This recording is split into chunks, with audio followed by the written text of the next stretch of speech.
Christy and I, we were young, we were happy, we were enjoying our lives.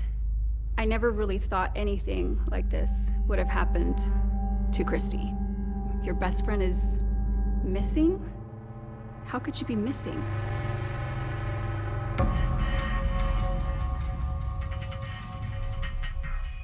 We were just gamblers at the casino, having a good time with other people. The last we know is we see her walking out of Thunder Valley Casino at 1:13 in the morning on October 5th with a man by the name of Mario Garcia, and then she was never seen or nor heard from again. Do you remember the first time that you saw the video of Christy walking out with him? I absolutely remember that. She moved away. She moved away from me. Look at that. Yeah, but I still remember her arm going like this, saying, "Get off me." Now, surveillance cameras have captured her leaving the casino with an older man.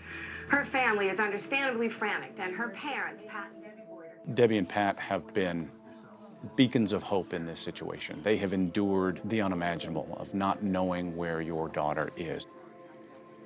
Debbie turned that pain into passion. I want my daughter back, and I want her back now. I may be 5'1" and blonde, but they've just met a barracuda, and the fight's on. I'm just gonna ask you straight out. Did you kill Christy Wilson? No, I had nothing to do with her disappearance. All rise. I think he thought he was going to beat the case the entire time. He figured no body, less evidence, I can walk away from this. He never thought he was going to be convicted. Guilty of a violation.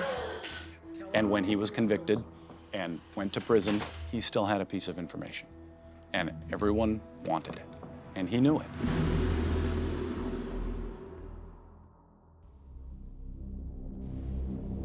Was she in an ocean? Was she in a ditch? For 15 years, I never went to bed without wondering, where is she? Where did Mario Garcia put her?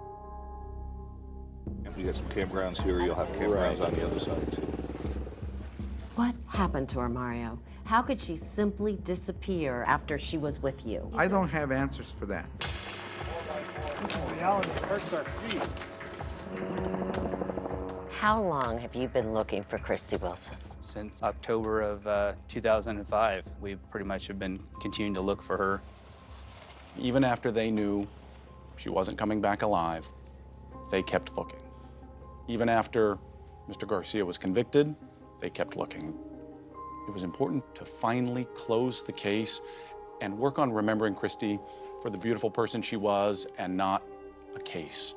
We needed to take the mystery out of this for Debbie and her family. We wanted to find her to show Mario, you're not going to win. You're not winning this. And we're going to find her and bring her home to the family.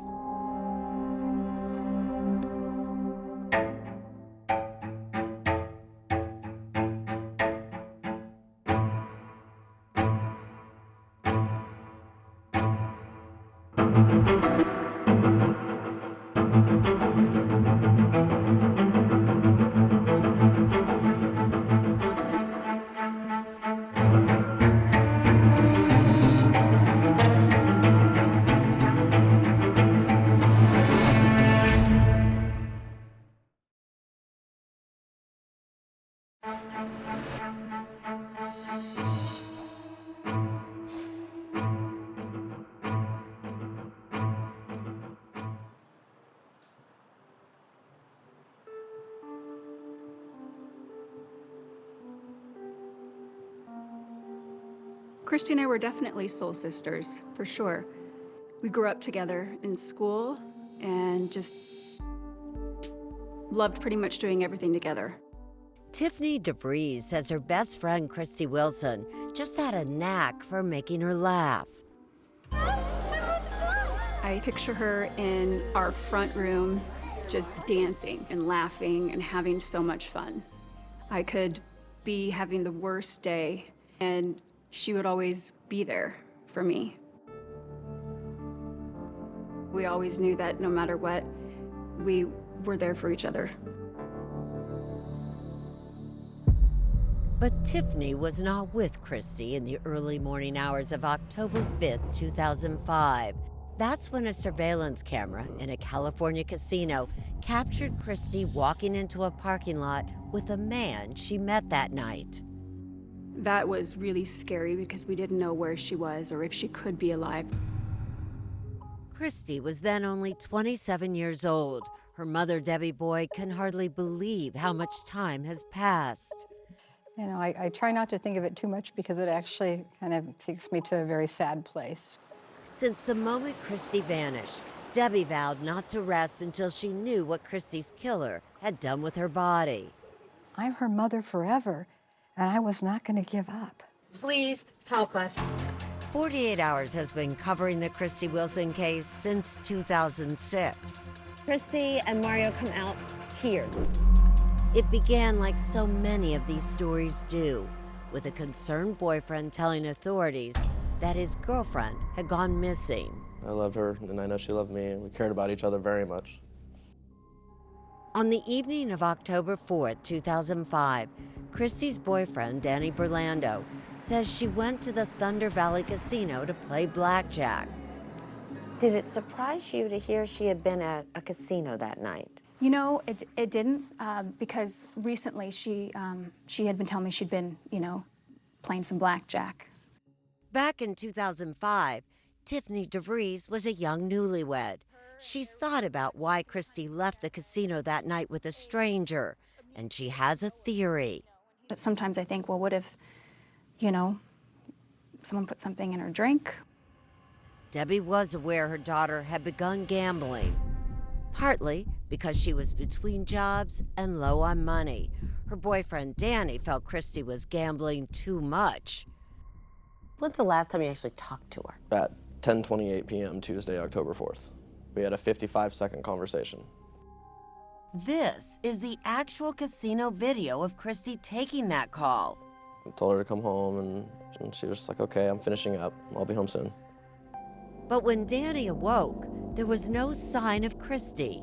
He began leaving dozens of desperate messages on Christy's cell phone. At 10:15 on Wednesday. It's now been 24 hours since I talked to you last, and I'm worried sick about you. Please call me. If you're okay, call me. If you're not okay, call me. Let me know what's going on. Danny filed a missing persons report.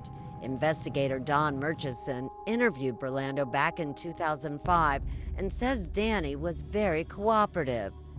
Anything that I wanted from him when I was at that residence, he allowed me to have. Murchison says investigators soon found their prime suspect when that casino video surfaced. They were able to track down a 53-year-old man named Mario Garcia by his player's casino card. Sheriff's deputies arrested and held him on a weapons charge. Christy Wilson came and sat on my left between me and another individual. In 2006, Mario Garcia told 48 Hours what he says happened in the hours before Christy disappeared. We were at that table for a period of time until that table got hot. She asked me, hey, you want to go with me to another table? And I said, sure. Their night of gambling ended just past 1 a.m., Wednesday, October 5th. Garcia claimed that he and Christy walked to his car and then went their separate ways. And he suggested that Christy may have met someone in the parking lot. But wouldn't that be seen on camera? Well, they don't see that she got in my car, do they? They don't see where she went, correct? Some 3 minutes and 41 seconds later, Garcia's car reappears on the cameras, and it looks as though he's the only one inside. She hasn't called any family, any friends, all the way up here. Investigations Commander George Malum helped coordinate a massive search for Christy through the rugged and varied terrain of Placer County. We utilized search and rescue people in their vehicles, and they drove every road that they could, every driveway, looked in every culvert, and still nothing was found. Among the searchers was Christy's heartbroken older sister, Stacy. You want to hear details, but you don't. It's just I get this image in my head of, God, what she must have been going through. And The physical searches turned up nothing. But then, investigators began looking into Mario Garcia's past. And what they found was chilling. You don't cross Mario. You don't cross him. Especially if you're a woman and you're alone. You don't cross him.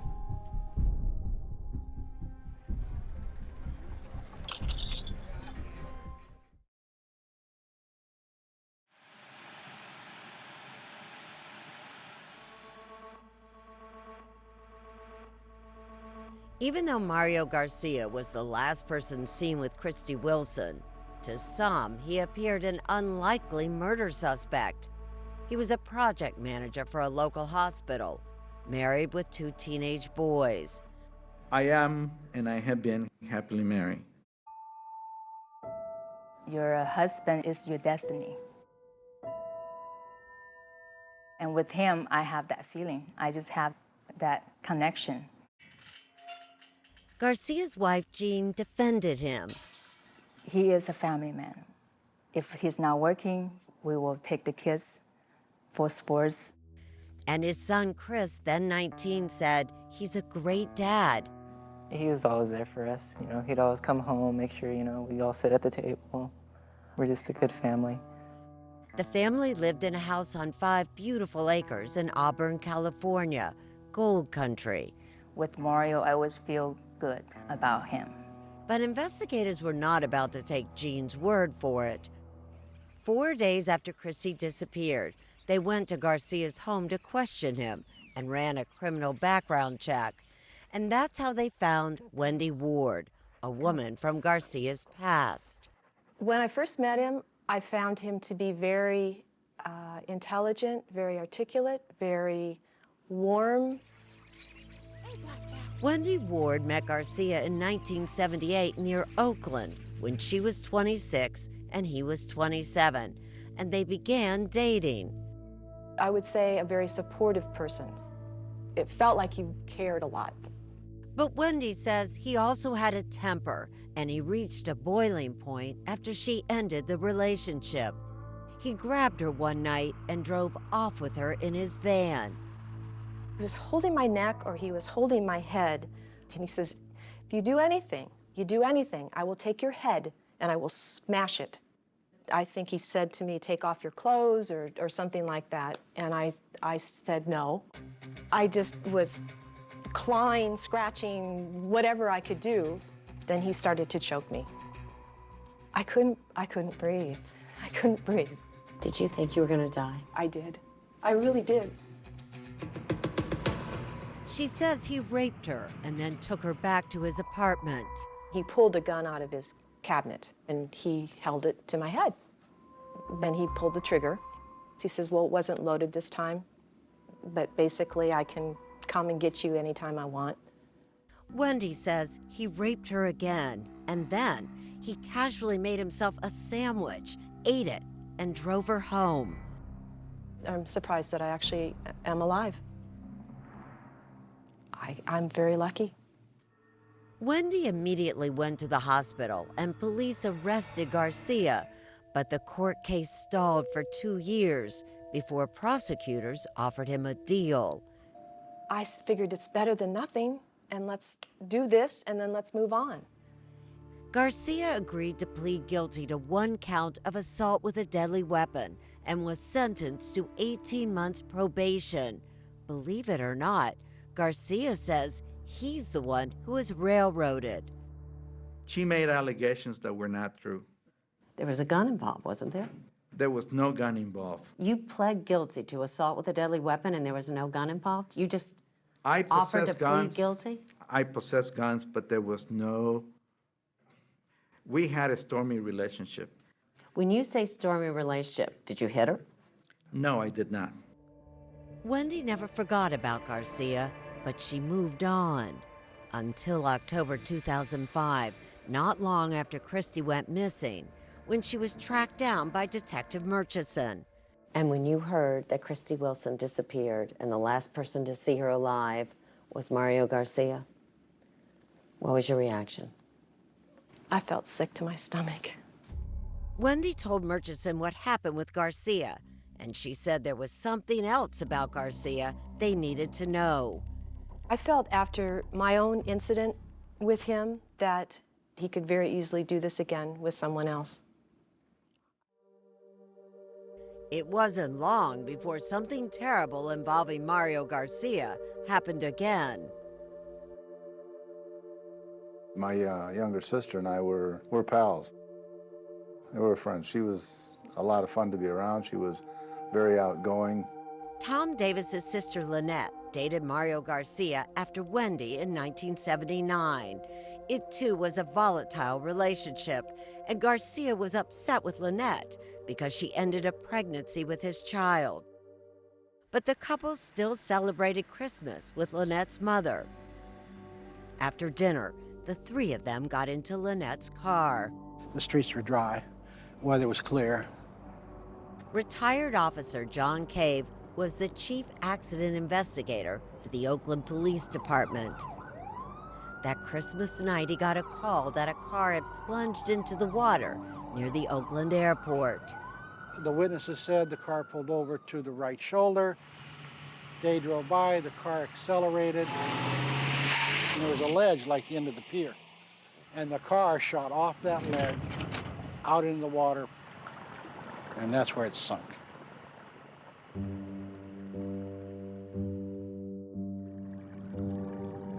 Garcia was the only survivor. I panicked. And eventually I took my seatbelt and I opened one of the windows.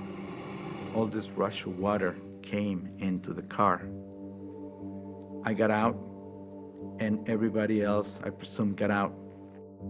He told police Lynette was driving, but they couldn't confirm who was behind the wheel. If in fact Mario Garcia was the driver and he intended to kill Lynette and her mother, I mean, it's not a very efficient way to get rid of somebody, is it? It worked, didn't it? And if he was the driver, he got away with it.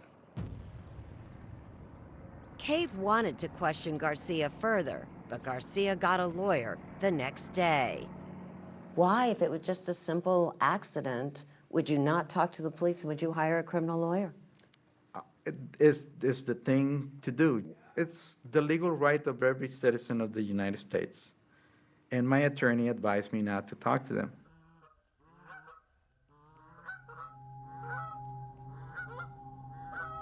After the accident, a heartbroken Tom reached out to an old friend from his hometown. Incredibly, it was Wendy Ward. As they talked, she asked how his sister was doing. I said, yeah, she was killed in a car accident involved with this guy named Mario Garcia. Mario Garcia? It goes beyond disbelief. She says, I used to date him. I was involved with him. I have rape charges against him. No charges were ever filed against Garcia for Lynette and her mother's deaths. But Debbie Boyd had heard all she needed to about Mario Garcia. You're not fooling anybody, and especially not me. And I will continue to pursue you and pursue you and pursue you.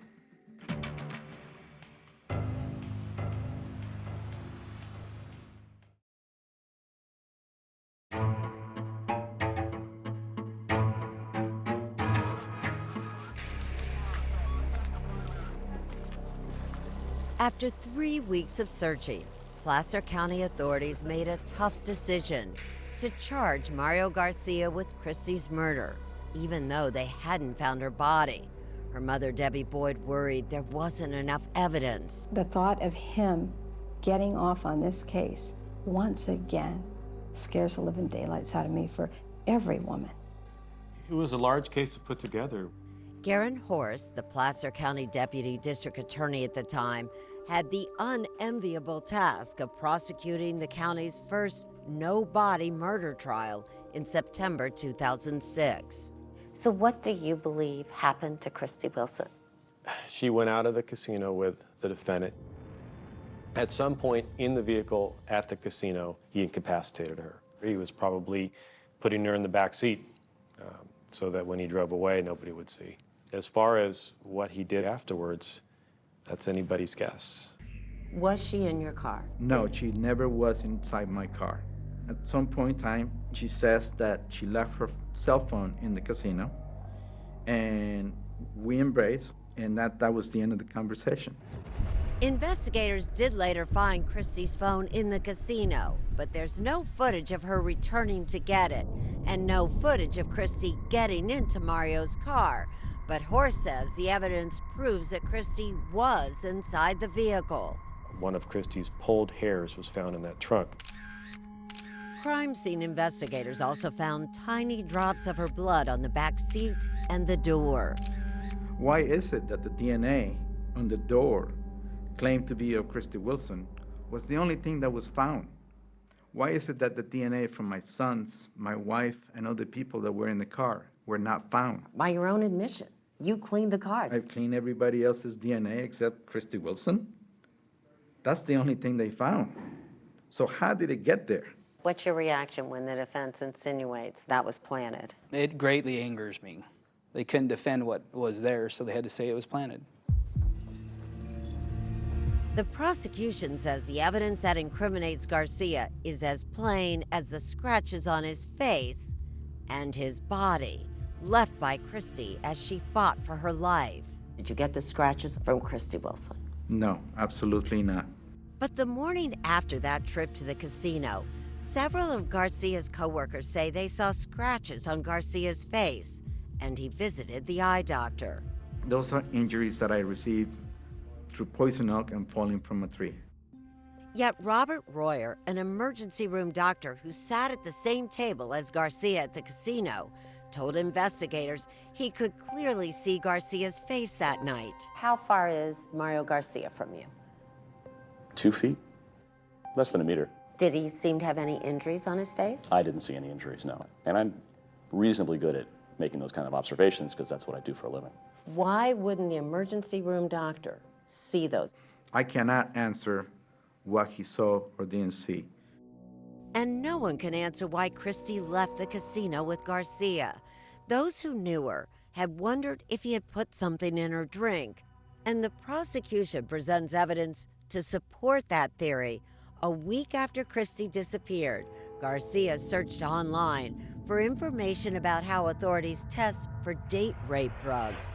But when Garcia takes the stand, he insists he's done nothing wrong.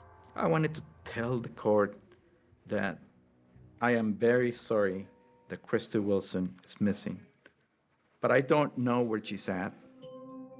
The jury doesn't get to hear about Garcia's violent past, even though he comes face to face with a reminder.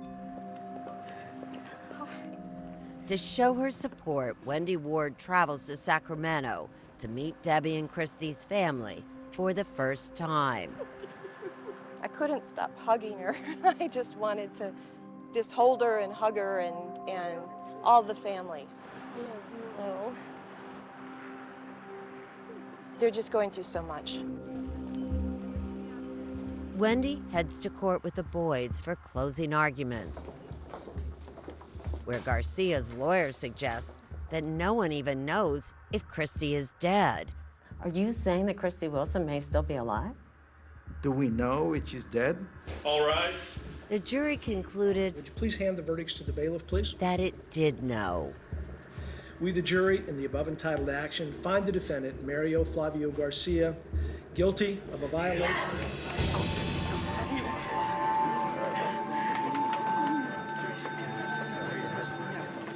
Absolutely, justice has been served. It's about time. Now, if he's any kind of a man, he'll tell us where he disposed of my daughter. At Garcia's sentencing in January 2007, the Boyds still held out hope that Garcia would disclose where he left Christy's body in exchange for a lesser sentence. I suppose that at this hearing, I'm supposed to ask for mercy, for forgiveness, and to show remorse. However, I will not do such thing. I did not kill Christy Wilson. I am innocent. Garcia's sentence, 25 years to life, is doubled because of his assault on Wendy. When other charges were added, his total sentence became 59 years to life. At this point, I don't ever expect that he'll disclose what he did with Christy. The truth is out there. And Mario told me that we have to find Christy. And that's the only hope he has. Jean Garcia did not know that her own family would play a key role in the search for Christy. What do you think happened the night Christy Wilson disappeared?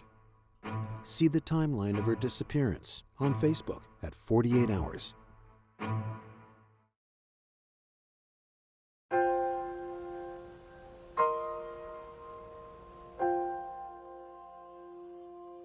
Mario Garcia's murder conviction in 2006 was hardly the end of the case for Christy's mother. Garcia was sent to prison, and the years dragged by. But he refused to say what he did with her body. It's been the mystery at the center of this case, and it has gnawed at Deb's soul.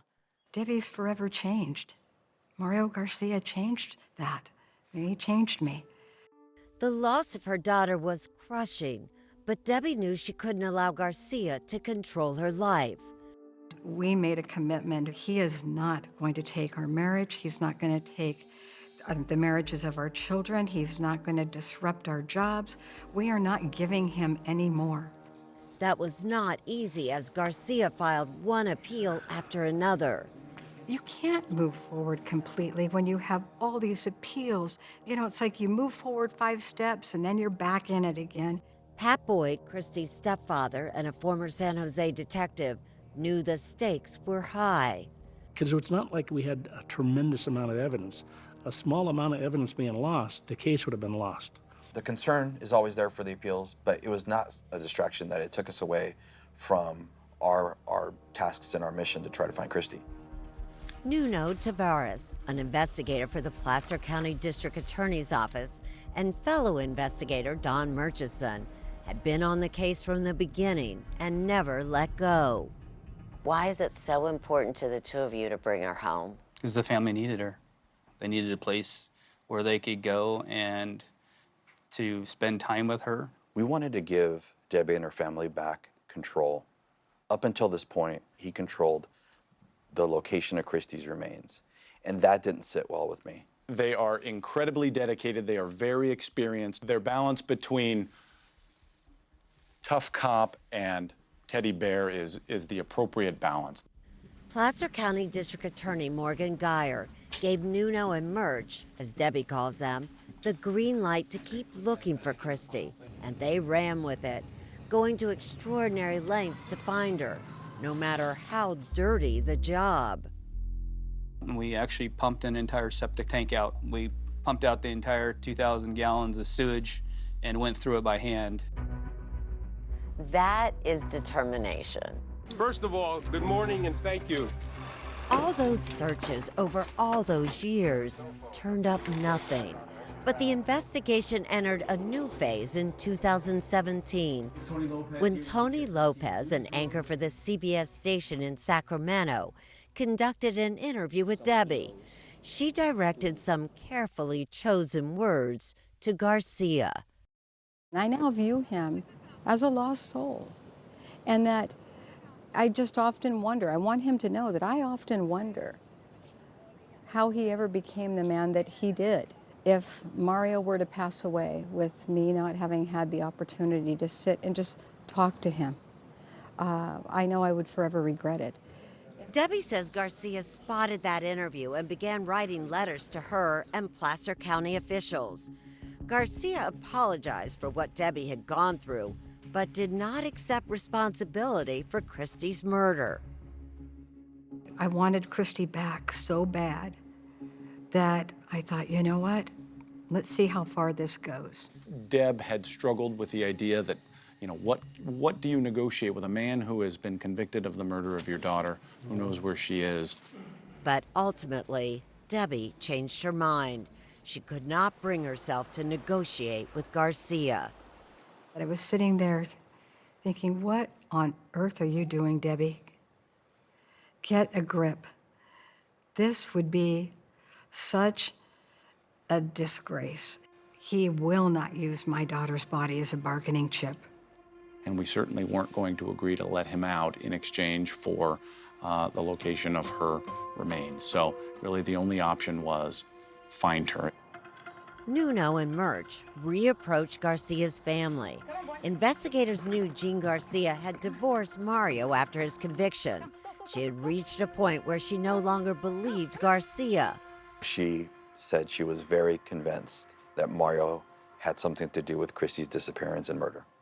The investigators also reached out to Garcia's sons, Chris and Andy, and walked them through the 4 days in October 2005 after Christy went missing, but before police began questioning Garcia. What did they see? How did their father behave? We went through every day, Wednesday, Thursday, Friday. Then it got to Saturday, and that's where the story got a little bit interesting. Chris had an important soccer game. He saw his dad working on a tractor, working kind of frantically and had kind of a crazed look in his eyes. He was working around the property, and he told Chris, "I'm not going." And it was a very firm, "I'm not going." Chris found that out of character for Mario. The investigators asked Chris to accompany them back to his childhood home, which the family lost in 2007, to pinpoint the spot where he had seen his father working on the tractor. He said it was right next to our detached garage, right along the road. It was barely 100 yards from the Garcia house. But if he had been digging in that very spot with the tractor just days before deputies searched the property, why hadn't anyone noticed? It wasn't just a small area where he had landscaped, and there was landscaping all over the property. You gotta remember, he has time. Mario has 4 or 5 days to really do this right. Mario did a extremely good job of making the train look like it just fit the area. And Nuno and Murch also knew that cadaver dogs had roamed the property back in 2005 and had found nothing. Cadaver dogs are a tool like any other tool that we use. Sometimes they work, sometimes they don't. A year passed, and in August 2020, investigators decided they would take another look. This time, they brought with them a company that specialized in ground-penetrating radar, or GPR. Nearly the entire 5 acres were scanned, and technicians pinpointed 8 spots where there were voids or pockets beneath the surface. The first 2 holes produced nothing. You've struck out twice. We've been going for a long time. 3 is now my favorite hole. It's my favorite hole because that's where Mario was working that day. And how far did you go? We started pulling back about 25 feet, pulling just a couple of inches at a time. Went about 18 feet wide, and out of the corner of my peripheral, I see a bone popping up out of the ground. I was a little bit short of breath, I'll tell you that. The blood was rushing, and we stopped everything. We froze everything.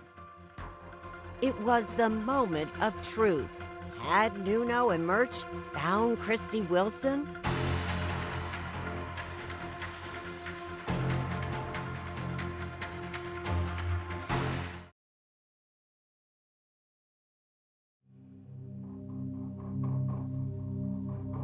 Buried on what was once Mario Garcia's property, Nuno and Murch had found what looked like a human bone, but they needed confirmation, so they called in archaeologist Cindy Arrington. She immediately told them the bone was human, but the detectives weren't convinced. He's like, "You're not close enough." I said, "Oh, yes, I am." And he said, "Get closer." So they had me get down in the trench, really double check, triple check. Okay, yes, it's human. Human. But was it Christie's? More identification work needed to be done, but finding any human bones on Garcia's property was big news, and they immediately shared it with the sheriff and the DA. They came to the conclusion that we need to get this news to Debbie quickly. and they knew how they needed to get it to her. For years, Debbie and Wendy Ward have helped the detectives teach a class for homicide investigators. And just 2 months earlier, someone in the class asked Debbie a question no one had ever asked before. Mrs. Boyd, if your daughter was ever recovered, how would you want to be notified? And I just said, you know, please don't ever just call me on the phone.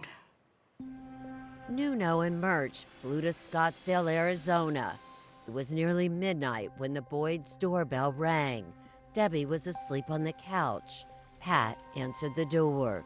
He opened up the door and he looked at us, and he got a big smile on his face. And he said, "Hi, guys, how's it going?" And then you could see him pause, and you could see things starting to click, the gears in his head. And I got up, and I just was in a fog. And I looked at them, and he said, "Debbie, it's Murch. It's Nuno." And I said, "What are you doing here?" So that's when we told her that we had found human remains on Mario's property, that we believed were Christie's, but we couldn't confirm that.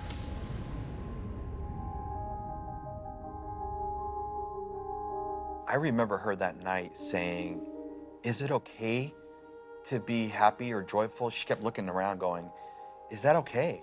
We didn't know whether we should open a bottle of champagne, what. There was just a lot of hugs, some quietness, sometimes just sitting there, letting it sink in. Debbie made plans to fly to California to tell her daughter Stacy. And before she left for the airport the next morning, Nuno and Murch heard that their team had found nearly an entire skeleton. And it was definite. The bones were Christie's. Detectives say they found the remains last seen in 2005 in the Wilson's killer was already in custody, serving more than 50 years for her murder. It was the first. Days later, Debbie shared the news with the world and made sure to thank Nuno and Murch. Today is a day that absolutely reflects some of the greatest level of perseverance in police work that a victim's family could ever ask for. They brought 2 people home. They brought my daughter home. They brought my wife home. You feel that you got Deb back? Yep. Tell me about She that. can think of more than just, where is Christy? Chris and Jean didn't want to speak publicly, but they're grateful to have closure for Christy's family and their own. Chris, Andy, Jean, they didn't ask to have a dad and a husband who was a murderer, who buried his victim on their property where they lived and played. They didn't ask for that. And then there were the other victims of Mario Garcia who were hit hard by Christy's murder, like Danny Burlando, her boyfriend at the time. Didn't realize how much I'd really been bottled up for 15 years. I think I may have been judged, misjudged, misunderstood through the process, and that didn't really allow me to grieve and be a victim in this whole thing. Wendy Ward was also relieved. She knows how lucky she is to have survived her own encounter with Garcia and has used art to help transform the feelings that she's held on to for all these years. It helped shift those feelings into something positive. What came up in me to create that and to survive and to say no more.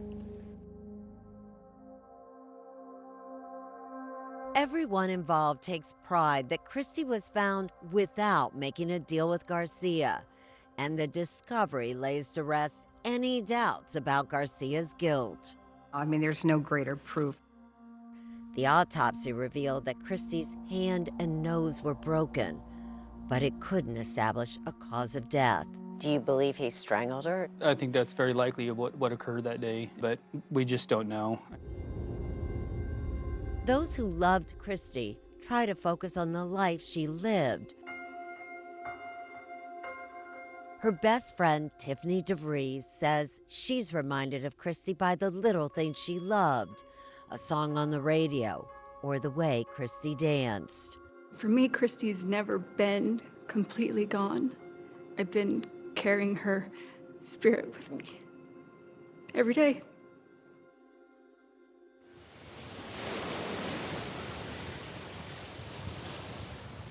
Debbie and Christy's father, Dennis, had Christy's remains cremated. In October 2020, to mark the anniversary of her death, Debbie visited the pier in Capitola, where the family put a plaque many years ago. This is a place that Christy just absolutely loved. It was what she called her happy place. Debbie says no longer having to wonder where Christy is changes everything. We can grieve the way that we should have been able to grieve 15 years ago. There's a peace about that. I was so blessed to be her mom for 27 years, and that I will carry with me forever.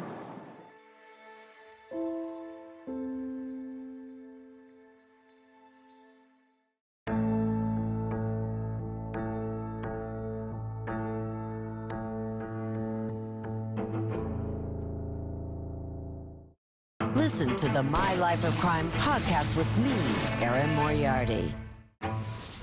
Known as the Doomsday Mom, her 2 children murdered. Lori started referring to her children as zombies. Inside the Lori Vallow Daybell trial, how the jury found her guilty. 48 Hours, next on CBS.